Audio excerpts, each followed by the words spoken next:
Guillermo es activista militante, ha sido militante del Partido Comunista, de tendencia ácrata, feminista, ecologista, vamos, todo lo que podamos imaginar, ahí está Guillermo en su veteranía. Nací en el 1934, tengo por lo tanto 87 años. Viví la guerra y viví el franquismo. La guerra no recuerdo nada, son todos recuerdos transmitidos por mi madre, por mi familia, y el franquismo sí lo viví de pleno, porque yo considero que a los 14, 15 años ya se tiene plena conciencia de lo que te rodea y de lo que vives. Y yo con 15 años era el año 1949, es decir, pleno franquismo. Y lo viví hasta 1960, en que me ausenté, me fui a Marruecos y volví en el 72. La dictadura franquista fue durísima. Fue dura porque no solamente exterminaron, asesinaron a los que ellos consideraban sus enemigos, sino que sentaron las bases para que el terror arraigara en la población y nunca nadie más osara intentar levantar la cabeza. 8 años después de la guerra fueron asesinados, fueron fusilados 35.000 personas. Esto da un promedio de 4.400 al año. Da un promedio de 360 al mes. Y un promedio de 12 fusilados diarios. Es algo terrorífico, algo inimaginable. Bien es verdad que ese es el promedio. La cadencia era variada. Podría haber días de cientos y unos cuantos días de ninguno. Pero el promedio fue 12 fusilados diarios durante 8 años. Es algo inconcebible. Porque hay un problema. Y es que el tiempo embota el filo de la memoria. Y lo que habrían sido imágenes de un rojo vivo de la sangre salpicando los paredones, de toda España, hoy es una fotografía en blanco y negro. Ha perdido su viveza, su dureza. Los que vivimos el franquismo sabemos lo duro que fue aquello. Era como una enorme losa, como una piedra que nos hubieran colocado encima y de la que no podíamos liberarnos. Hablo del plano cultural, había una censura rígida en el campo de la literatura, en la cinematografía, hasta en la música y en la escultura. Y en el campo moral, pues lo mismo, no nos dejaban ni siquiera amar a nuestras parejas, fueran homo o heterosexuales. Los homosexuales, por descontado.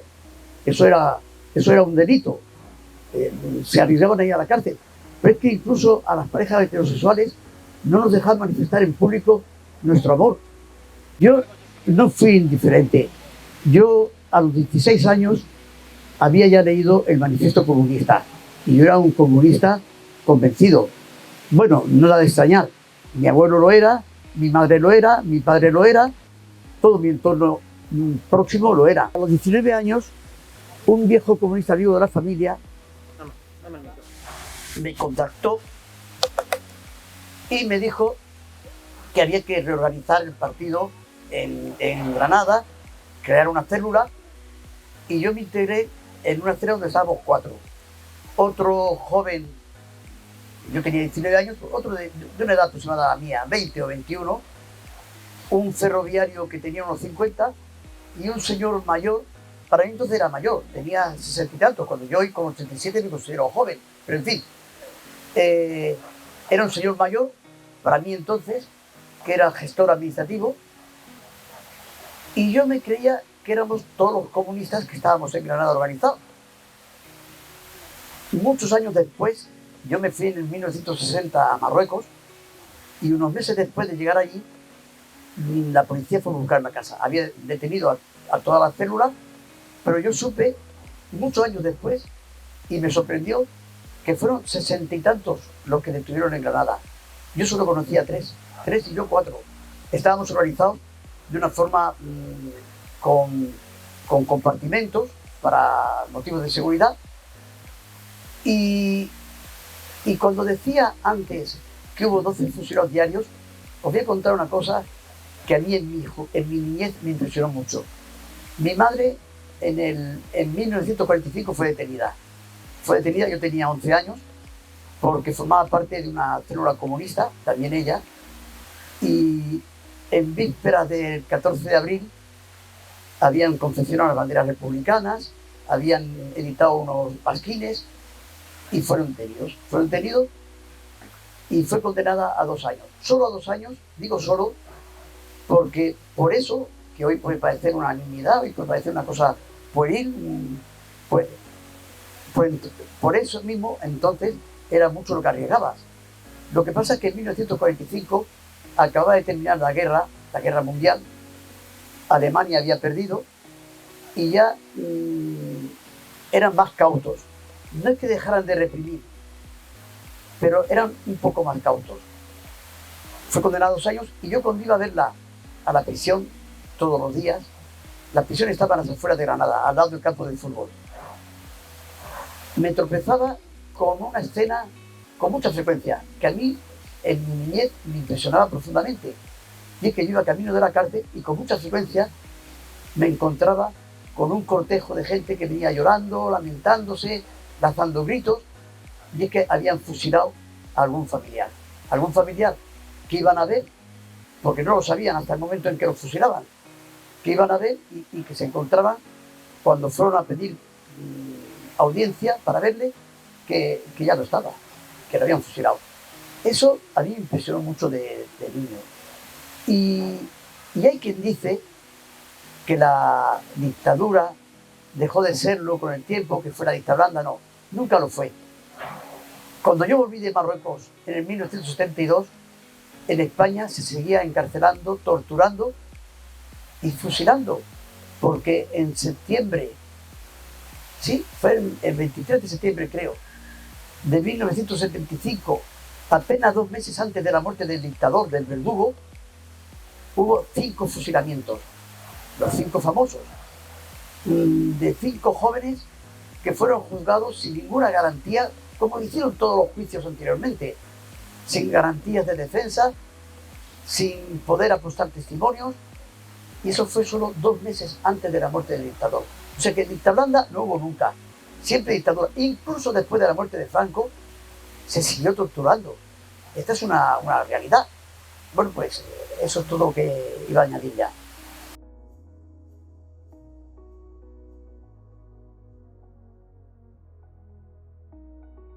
Yo quería hacer una pregunta respecto a las mujeres en la lucha clandestina, de qué papel tenían ellas allí, cuántas había, si estaban en igualdad de condiciones con respecto a vosotros. Y eso. Vamos a ver, las mujeres en igualdad de condiciones con nosotros no han estado nunca ni siguen estándolo ahora. No nos engañemos. Anteayer estuve en un acto que había organizado la memoria histórica de libertario y había unas mujeres ya de más de 50 y 60 años que intervinieron. A mí me sorprendieron porque las vi con sus gorros y sus pañuelos rojinegros y hablaban de la mujer en el 36. Y dice que la mujer en el 36, la mujer anarquista, habló de la mujer anarquista, que estaba en la lucha, se sentían, yo no voy a decir menospreciadas, pero sí en un segundo rango con respecto a sus compañeros. Y eso, a pesar de los años que han transcurrido, no ha cambiado tanto. Ha cambiado algo, afortunadamente, pero no ha cambiado tanto. Por desgracia, la mujer nunca... Mi madre, en el 36, tenía 21 años. Ella estaba entonces en las Juventudes Socialistas Unificadas, que era la unión de las Juventudes Socialistas y Comunistas. Allí conocí a mi padre, en las Juventudes Socialistas Unificadas, y ella se encuadró en las Brigadas Internacionales en el batallón Telman. Aunque era española ella, en las Brigadas Internacionales necesitaban gente para oficinas, para labores que fueran españoles. Y estuvo inicialmente pero yo creo que no pasaron de días en el frente, porque en el 36, y pese a la necesidad de manos que hacían falta, la República, digo la República, no los fascistas, que seguían siendo machistas, pues sacaron a las mujeres del frente. No a todas, ahí tenemos a Rosario la dinamitera, que perdió una mano luchando en el frente, pero a las mujeres, a todas las retiraron del frente. Cuando yo estaba en el Partido Comunista de Granada, a los 19 años, no había ninguna mujer. Yo tenía una prima, tengo una prima, que es de mi edad, es 9 meses menor que yo, que es una mujer valiente. Esa sí es una mujer valiente. Yo siempre la miraba como un ejemplo a seguir, muy osada, nunca le hicieron callar. Yo tuve la suerte de vivir en una familia que nunca se cayó. He conocido personas que han tenido familiares represaliados y no sabían que fueron represaliados por el franquismo, porque era tanto el miedo que no se atrevían a hablar. En mi casa fue todo lo contrario. Tuve la suerte de que todos hablaban, antes de entrar en la cárcel y después de entrar en la cárcel, después de salir de la cárcel. Hablaba mi madre, hablaba mi abuelo. Mi abuelo jamás se cayó, incluso poniendo en riesgo muchas veces su seguridad, su libertad. Entonces la mujer, por desgracia, ahora, y yo tengo, a pesar de no renacimiento, el fascismo no está renaciendo, siempre ha estado ahí, nunca se ha ido. El fascismo, la reacción, jamás se han ido. Yo espero que algún día lo hagan. Pero yo confío, yo soy optimista. Yo creo en la revolución. Y creo en la revolución porque hay dos colectivos que se están integrando, que se van a integrar activamente, que son el colectivo LGTBI y la mujer. Porque lo dije el otro día y lo repito hoy, la revolución será feminista o no será. Que hayan estado en la milicia franquista por obligación, que no hayan querido, pero hayan tenido que estar ahí. Haces una pregunta muy inocente. El servicio militar era obligatorio. Toda España estuvo en la milicia franquista, sin excepción, exceptuando los que estaban discapacitados o los hijos de viuda. Yo no sé por qué a los hijos de viuda se les concedía, bueno, para que pudieran cuidar de sus madres, pero en la milicia franquista estaba todo el mundo. Y por supuesto que la milicia profesional, es decir, la oficialidad, eran todos franquistas, salvo rarísimas y escasas excepciones. Ahí estaban lo que llamábamos los húmedos, la UMD, que era la Unión Militar Democrática, pero ya en las postrimerías del franquismo. Ahí estaba el capitán Pitarch y el capitán Domínguez. Hubo un grupo de jóvenes militares que, al igual que ocurrió en Portugal con la Revolución de los Claveles, pero eran poquísimos. En la milicia profesional eran todos franquistas, salvo las excepciones. Viendo la situación política y social a la que hay en España, ¿crees que ha aprendido algo de su historia y de historias como la tuya? Aprender, pues por desgracia muchos jóvenes ignoran lo que fue nuestra historia reciente. Y sí, hay que saber pasar página, pero para pasar página hay que leer previamente las anteriores. Leerlas y aprenderlas, porque si no las aprendes pierdes el hilo de la historia, del relato. Entonces, aprender, pues creo que no hemos aprendido mucho y de eso se trata, de recordar para no caer en los mismos errores, porque el pueblo que ignora su historia o la olvida corre el riesgo de caer en los mismos errores del pasado. Muchas veces los medios nos cuentan la transición como un momento idílico de hermanamiento nacional y que se dejaron a lado la diferencia y tal. Y bueno, ya sabemos aquí los relatos en los grandes medios de comunicación, cuando nos lo venden muy bien, es que no fue tan bien la realidad. Entonces pues me gustaría saber cómo fue su experiencia militando en la transición. Sinceramente, en una conferencia que dio el capitán Pitarch, ese que os he dicho que fue, primero estuvo detenido, luego lo retiraron del ejército, y estuvimos mi amigo Bernardo y yo en Murcia, y él a la transición le llamaba la transacción, porque en realidad fue una transacción.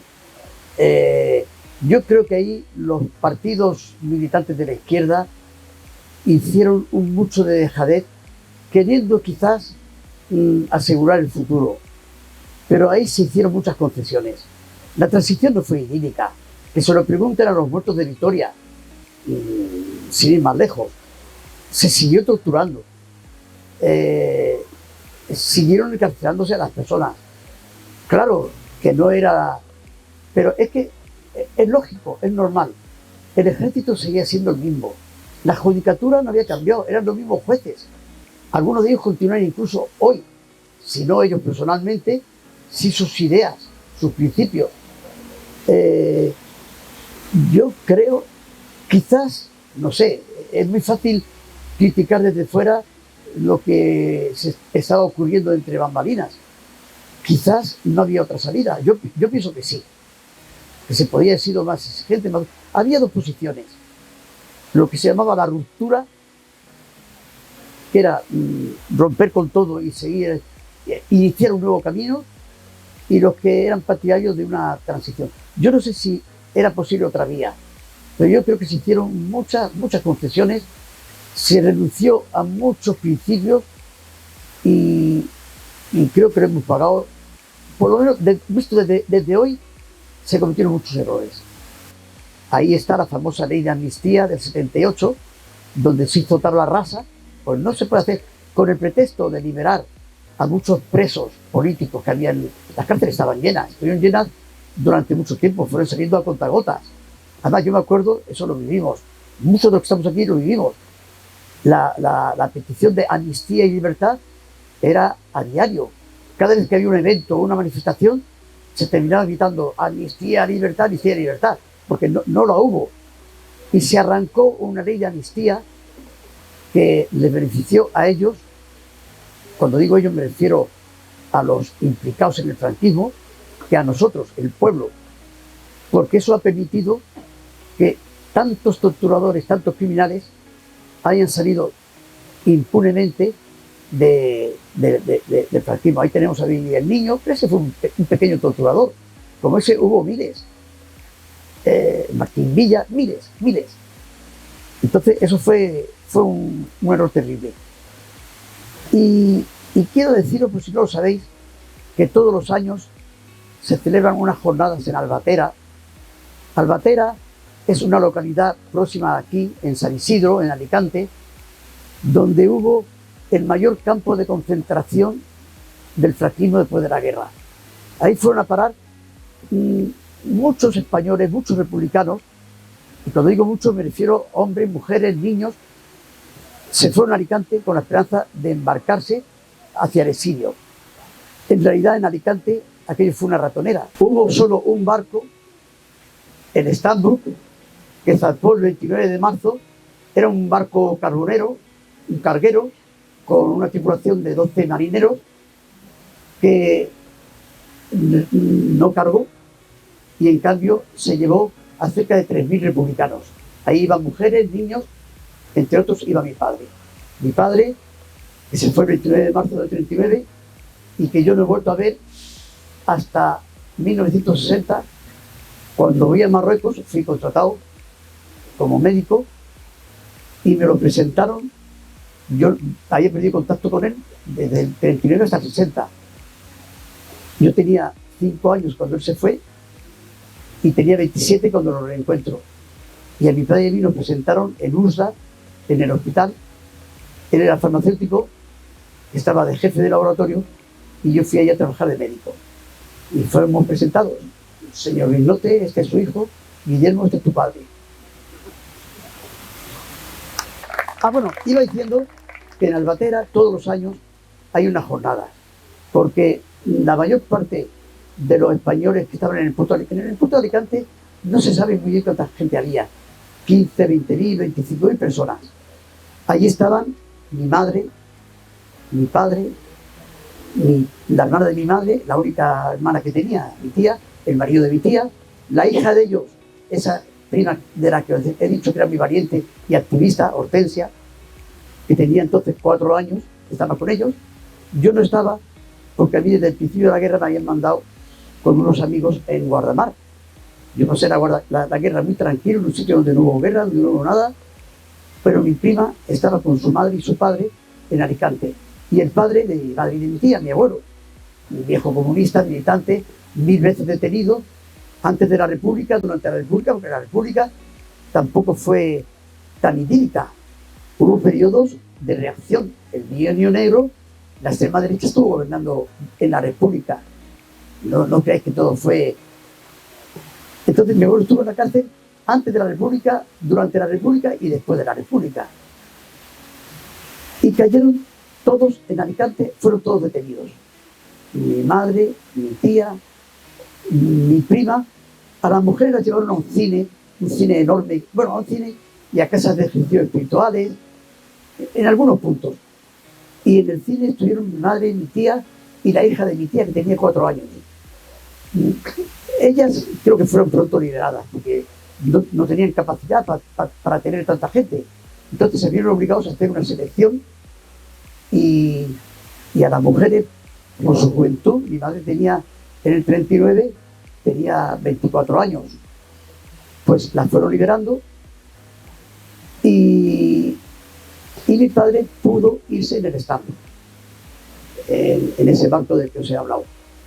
Mi tío, el marido de mi tía, ya estuvo, a partir de ese momento estuvo 14 años en prisión, condenado a muerte los 2 primeros, fueron liberadas, y la mayor parte, era tanta la gente detenida, porque a los hombres los tuvieron en la Plaza de Toros, en el Castillo de Santa Bárbara, si conocéis Alicante. Normalmente durante 48 o 72 horas fueron a un campo de cultivo, el campo de los almendros, que es mítico, y luego la mayor parte de ellos fueron llevados a Albatera, que era un campo que ya existía en la República, fue creado para reeducación de presos comunes, entonces tenía una capacidad limitada. Y ahí, hacinados, entraron miles y miles, y fue un auténtico campo de exterminio. Bueno, pues al lado de Albatera, en San Isidro, todos los años hay unas jornadas muy interesantes donde hay una serie de charlas. Es una jornada, jornada desde la mañana hasta la noche, y por la tarde se hace una manifestación desde el punto de reunión hasta el campo de Albatera, que puede distar unos 500 metros o poco más, que no queda nada de ese campo. Hoy es un campo hay palmeras, árboles, un sitio que te haría pensar que era un sitio idílico, pero que fue un campo, casi podemos decir, de exterminio, porque las condiciones de vida eran terribles. Se pasaba un hambre atroz. Le repartían, yo no lo voy a decir, porque si digo las cantidades no las vais a querer. Y luego las condiciones higiénicas, los enfermos no los trataban. Mucha gente murió, no ya solamente ante un paredón, murieron por las malas condiciones entre otros Miguel Hernández en Alicante, murió por las condiciones que se daban, murió de tuberculosis, de una enfermedad que no debería haberse muerto por desatención médica y demás. Entonces, recordaros, si no lo sabéis y tenéis ocasión de saberlo, que todos los años hay una jornada en Albatera. ¿Qué es ser comunista?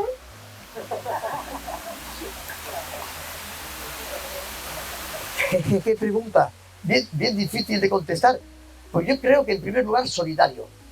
Solidario con el sufrimiento ajeno, con la injusticia. Rebelde, ser rebelde. Porque a tu edad te podría decir muchas más cosas, pero es que me va a ser difícil explicarme. Ahora me estoy dirigiendo a ti.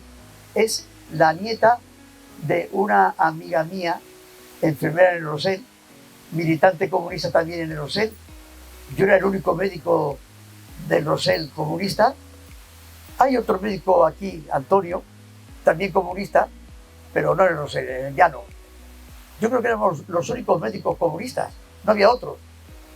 Y con Rafi formé parte del primer comité de empresa del Rosell.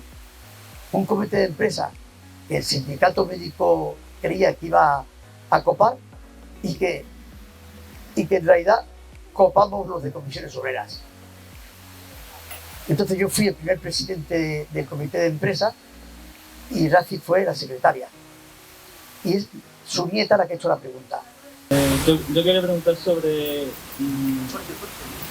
cómo fue la lucha en la clandestinidad, en sentido qué se hacía, cuáles eran los objetivos de eso, cuál era lo que se hacía, cómo se luchaba contra el franquismo en la clandestinidad. La lucha hoy parecería una labor de colegiales. Recibíamos periódicamente. A mí me contactó un comunista cuyo nombre yo nunca supe, le llamábamos Pablo, no sé de dónde venía, y periódicamente, cada 15, cada 20 días, a veces pasaban 2 meses, venía y entonces nos traía material. Nos traía Mundo Obrero, que era el periódico inicialmente diario, luego ya con otra periodicidad comunista, nos traía una revista que era Nuestra Bandera, nos traía a veces octavillas para distribuir en vísperas de un 1 de mayo, y labores que hoy parecen simples, que podría pensarse que no llevaba nada, pero mantenía vivo el espíritu de lucha, el espíritu de rebeldía, que es de lo que se trataba. Hubo otra lucha mucho más dura, que fue la guerrilla. La guerrilla, la gran olvidada, se mantuvo muchos años. Hubo una guerrilla que entró por el Pirineo, en el Valle de Arán, hubo en León y en Andalucía también, en las serranías de Málaga y Granada, hubo una guerrilla. En Granada había unos hermanos, los hermanos Quero, que decían que eran bandoleros, no, eran guerrilleros. Guerrilleros, mucha de la guerrilla fue a la fuerza. Eran gente comprometida con la República, que cuando los franquistas iban tomando ciudades, se veían obligados a refugiarse en el campo o en el monte, y mal a su pesar se convertían en guerrilleros. Fueron forzados. Entonces hubo esa guerrilla, pero esa no se mantuvo. Pero todavía en el 45, cuando mi madre fue detenida, todavía había guerrilleros en activo en la serranía de Málaga y Granada. ¿Cómo era la lucha? Ya te he dicho. La nuestra, muy inocente. Distribución de propaganda, intentar captar adeptos, pero al final todas las organizaciones comunistas fueron cayendo, se infiltraban, la represión era durísima y los castigos muy severos. Bueno, yo quería preguntarle sobre su etapa universitaria, porque yo imagino que sería complicado con esa ideología estar en una universidad, que imagino que implantaría otro tipo de ideas. Y aparte tengo entendido que en la universidad, entre estudiantes, se hacían movimientos contra el franquismo. ¿Me podría comentar un poco estas cosas? La universidad tradicionalmente fue un foco de progresismo, de rebeldía, digo tradicionalmente, no en el franquismo. O por lo menos en Granada, que es donde yo estudié, nulo, nada. Los universitarios, posteriormente sí, más tarde sí. Pero yo entré en la universidad en el año 51. Yo tenía 17 años. Y en la universidad jamás se hablaba de otra cosa que no fuera fútbol, toros o mujeres, pero en el mal sentido. De tías, no de mujeres. No se hablaba de otra cosa. Eran muy pobres intelectualmente, culturalmente. Jamás se hablaba de literatura, ni de cine. La actividad nula. En Granada, nula. En Madrid puede que hubiera ciertos focos, puede, pero mucho más tarde. Cuando yo terminé la universidad en el 57, quizás hacia el 57 empezaran ya a florecer algunos focos de rebelión. Pero hasta esa época, nada, nula. Bueno, Guillermo, yo te quería preguntar un poquito con tu experiencia a lo largo de la historia, ya sea guerra civil, que era muy pequeño, franquismo, resistencia, transición. ¿Alguna anécdota con algún personaje muy conocido a nivel pues, dirigente político o algún poeta o alguien que presidente todo el mundo conoce, digamos, aquí, por su nombre o demás.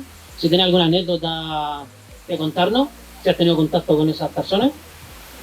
Sí, tengo una que yo recuerdo con mucha emoción, con mucho cariño y que a alguno le va a sorprender. Hacia el año 1980, ya en plena, que llaman transacción para otros, un día recibo una llamada telefónica y me dice alguien, mira, ¿eres Guillermo Vinote? Sí, verás, yo soy el suegro de fulanito. Me dio un nombre, no quiero dar el nombre. Otro médico. Bueno, lo voy a decir, de Miguel Ángel Pérez Espejo. Soy el suegro de Miguel Ángel Pérez Espejo. Miguel Ángel Pérez Espejo es un neurocirujano de Murcia, creo que ya se jubiló, que era del Partido Comunista. Luego, como otros muchos, desertó las filas del comunismo y dice, soy el suegro de Miguel Ángel Pérez Espejo. Y Dolores Ibarruri es pasionaria, la pasionaria, está en La Manga. Y venía con el teléfono de mi yerno para que si tenía algún problema le llamara. Pero mi yerno está de guardia y me ha dicho que te llame a ti. Entonces me explicó dónde estaba, fui a La Manga y vi a Dolores. Dolores para mí era alguien entrañable, no ya como comunista. Es que además mi abuelo nació en 1880, es decir,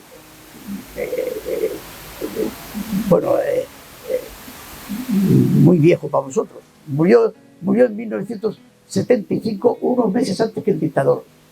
Qué pena que por unos meses no pudo tener esa satisfacción. O sea que duró bastante, 87 años, los que tengo yo ahora. Bueno, pues mi abuelo me había hablado mucho de Pasionaria, de que la había conocido personalmente. Entonces yo fui muy emocionado en el encuentro de Pasionaria. La vi, le aconsejé que se viniera a hacer un electrocardiograma aquí a Cartagena. Me dijo que no, que se iba a Madrid, que se lo haría en Madrid. Me prometió que al día siguiente cogía un avión y que nada más llegar se lo haría. Bueno, pocos días después le pusieron marcapasos, porque lo que contaba era sugestivo de que un problema de ese tipo había. Bueno, pues entonces la examiné, era ya casi mediodía, y me invitó a comer con ellos. Y yo le dije, Dolores, no me gusta comer fuera de casa porque yo soy muy jodido para la comida. Digo, pero con un huevo frito y unas patatas fritas me conformo, pero la tentación es muy fuerte. Y me quedé, y tuve una sobremesa muy larga. Estaban Dolores, Irene Falcón, que era su secretaria personal, inseparable de ella, y un camarada del Partido Comunista de Madrid, que yo no sé nunca cuál era su nombre, que venía un poco como protegiéndolas. Bueno, porque Dolores ya era muy mayor. Entonces, en la sobremesa, le dije, Dolores, desde tu vuelta a España has asistido a 1000 actos y te han presentado montones de personas. Y esas personas, cuando las reencuentras, pretenderán que las recuerdes. Y tú no te acuerdas. Dice, sí, claro. Yo a lo mejor lo que te voy a contar es parecido. Pero tu figura me es tan familiar. Mi abuelo me hablaba mucho de ti, de que te conocía, y me preguntó, ¿quién es tu abuelo? Y digo, Francisco Vingolance. Y me dijo, no me digas que tú eres el nieto del viejo Vingolance. Tu abuelo era ya un referente del partido cuando yo entré. Y continuó, ¿eres hijo de Diana o de Libertad? Diana era mi madre. Y dije, de Diana. Eso me emocionó mucho. Me emocionó mucho que recordara a mi abuelo y que supiera cómo se llamaban mi madre y mi tía. Y es la anécdota más importante. Voy a deciros una cosa. Hay una película francesa que no habréis visto seguro ninguno de vosotros, con un título muy largo. Se llama No todo el mundo ha tenido la suerte de tener unos padres comunistas.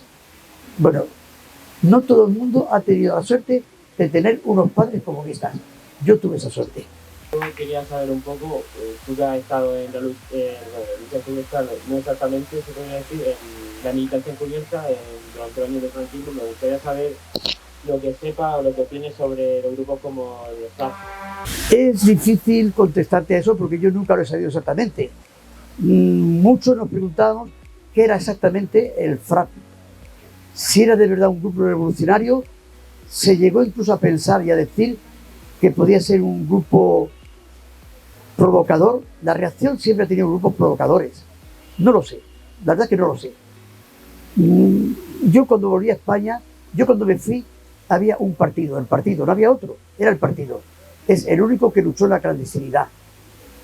La clandestinidad, una lucha que tú podrás considerar más o menos, pero que era arriesgada siempre. Pero a la vuelta me encontré con que había muchos grupos marxistas.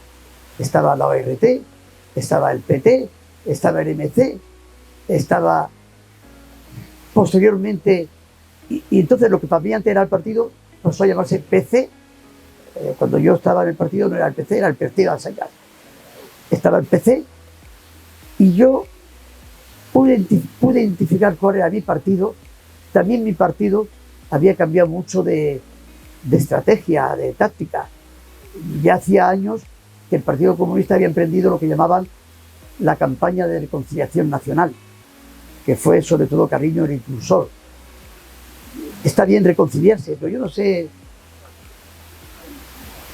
hasta qué punto se pueden reconciliar los lobos con las ovejas. No lo sé. Bueno, esa es una duda. Eso es una de las muchas cosas que me hicieron que, aunque haya seguido siendo comunista, dejara de militar como cotizante y demás. Yo no he dejado de ser nunca comunista, pero hace ya muchos años que dejé de ser cotizante. Yo casi siempre, ante las situaciones nacionales o internacionales, he coincidido con las líneas de mi partido. Casi siempre. Pero algunas veces he discrepado. Quizá por mi fondo ácrata, como dice Bernardo. Yo es que me autodenomino, es un contrasentido, anarcocomunista. Eso no puede ser, pero en fin. De todas maneras, anarquistas y comunistas persiguen el mismo fin. Son los medios y las vías las que difieren. Pero el fin es el mismo. Querría saber un poco de si tienes conocimiento de personas que hayan estado en la cárcel, qué tipo de torturas sufrían dentro, ya que has hablado un poco de eso, y cómo les trataban, cómo era el trato que tenían dentro de las cárceles. Lo más inhumano que te puedas imaginar. En condiciones terribles, terribles, de hambre, de trabajo. Se instauró en España, en las cárceles, un modelo de trabajo esclavo, encubierto con el nombre de redención de penas por el trabajo. El jesuita Pérez del Pulgar fue el impulsor, el creador de esto. Y él decía que no se podía pedir a la justicia social que hiciera tabla rasa de todos los desastres materiales que habían causado los republicanos encarcelados con su colaboración con la rebelión marxista. Bueno, pues esa redención de penas por el trabajo consistía en que trabajaban para empresas privadas, Duros Ferguera, Cementos Portland, Cementos Adlam, 1000 empresas, Dragados y Construcciones, muchas empresas, que se enriquecieron con una mano de obra barata, acortaban las penas, pero a expensas de hacer un trabajo esclavo. Entonces, condiciones de los presos terribles. Torturas físicas, al principio hubo muchas, luego menos. Pero los maltratos físicos, digo, una cosa es tortura y otra cosa es maltrato físico. Una cosa es un bofetón y otra cosa es una tortura. Una tortura, entendemos, las torturas las hubo. Pero en las cárceles era el maltrato. Puede que hubiera algún caso de tortura, pero era el maltrato físico, hambre, falta de cuidados, trabajo duro. Allí murió mucha gente por las pésimas condiciones. Eran muy malas, pésimas. todos los presos que estaban en campos de concentración pasaron a prisiones. Prisiones que no estaban concebidas para tanto preso. Las condiciones de hacinamiento eran terribles. Donde tenía que entrar 5 se metían 20. No sé, es una cifra por decir. Eran terribles. Esa era la vida de las cárceles, muy dura, inimaginable. Yo quería saber cuál es la mejor manera a nivel educacional para concienciar a las nuevas generaciones sobre lo que supuso aquellos años. Pues tú lo has dicho muy bien. Es que el problema es, lo que yo decía antes, saber pasar la página. Pero la página se pasa cuando se han leído las precedentes. Y esas páginas precedentes están todavía por leer. Y sobre todo es en la enseñanza donde no se han articulado, no digo yo que tenga que basarse sobre la educación, la instrucción de lo que fue la República y los tiempos pasados y lo que fue el franquismo, no, pero que sea una materia más a tratar. Eso, la educación sexual y luego todas las demás materias. Entonces hay que formar y sobre todo, y creo que será la base del futuro, enseñar a los niños desde niños que no hay diferencia en derechos de géneros, ni en derechos ni en deberes, desde la infancia, porque yo he conocido gente muy culta que son maltratadores. Luego no es una cuestión de cultura, es una cuestión de formación, que nos mamen desde la infancia, que las mujeres tienen tantos derechos como los hombres, que son exactamente iguales, que somos hermanos, que somos iguales, que no es un ser inferior destinado a plancharnos y a guisarnos, ni mucho menos. Pues desde la enseñanza hay que empezar, pero ¿cuándo vamos a empezar? ¿Y quién va a empezar? Tendrá que articularse desde arriba, digo yo. Tú que has vivido tantos años siendo militante, me gustaría preguntarte cuál crees que es la diferencia tanto en el partido de su momento como el de ahora, hablando del Partido Comunista, tanto con lo de ser no comunista, sino ser simpatizante con lo que conocemos como izquierda, la diferencia entre antes y ahora. ¿Qué crees que ha cambiado? Todos y todo cambia. Afortunadamente, evolucionamos. La esencia es la misma. Es el marxismo-leninismo. Es la esencia es la misma. Luego, tú lo puedes interpretar de una forma o de otra. Y ha habido, por supuesto, diversas interpretaciones. Yo no voy a negar que hubo comunistas que oprimieron y que torturaron. Pero no es esa la esencia del comunismo. Y también hubo muchísimos comunistas que dieron la vida en defensa de la libertad y de la democracia. Entonces, diferencias, pues son diferencias más bien tácticas. Pero yo creo que lo fundamental, tú lo has dicho, es ser lo que decimos de izquierdas. Yo me autotitulo rojo, no de izquierdas. Y te decir por qué. Para los de Vox, para los fascistas, Ciudadanos es la izquierda. Entonces yo no soy de izquierdas, yo soy rojo.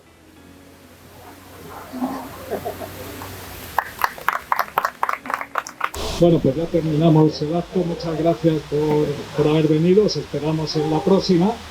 Gracias a Guillermo, aunque a un revolucionario no se le puede decir las gracias a un revolucionario, él lo sabe, pero ya tiene 87 años. Hay que tratarlo con cariño. Muchas gracias a todos. Derecho a la salud y república.